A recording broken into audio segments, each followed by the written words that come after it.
of us know about the various health apps, and yes, there are health apps that, are more about teleconsults, like Doctors Anywhere. There are nowadays apps that help patients track their symptoms, and to a certain extent, that helps patients to understand their condition better, because now instead of like doing this, recall action of your symptoms at the doctor's consult, what we want our patients to do and what we encourage our patients to do these days is to actually do real-time tracking of the symptoms. So today I have pain, and therefore I will note it down, and whatever happened that day, I will also know, right? Because sometimes when you go and see the doctor and then you say like 3 weeks ago, I had more pain. And so the doctor asks, right, okay, so what, can you recall what you did that day? If it's a major event, sure, no problem. I had an accident, I can tell you I fell down and therefore I had more pain.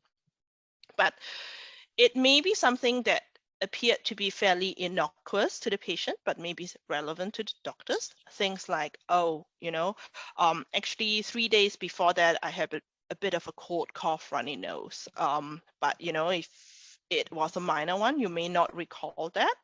That may, however, be to the doctor relevant, because that can trigger off your condition. Okay, and so such real-time ways of monitoring symptoms is actually bit more reliable to a certain extent. It also helps us track whether changes in medications have helped the patient, and when exactly such changes kicked in, because in no patient's the same. Everybody's fairly different. How rapidly somebody responds to treatment is different, and so knowing a certain pattern to that particular to that patient would help a lot in the future management.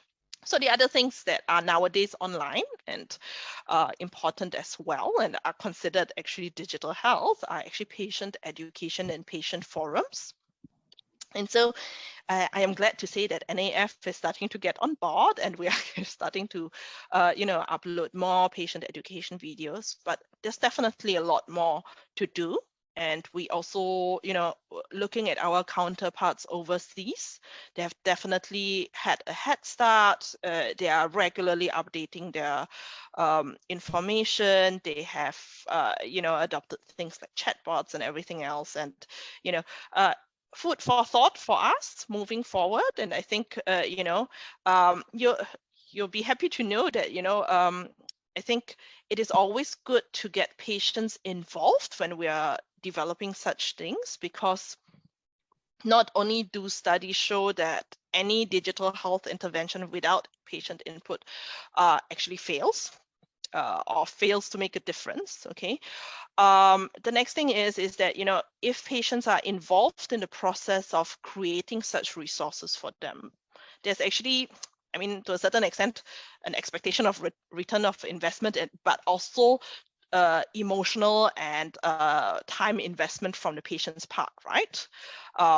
And so they would also be a bit more invested in making sure that, hey, this should benefit not just me, my friends, my fellow patients and all that. And so by word of mouth and publicity, that too is important. And so, I think NAF could do well in looking at this as well in future.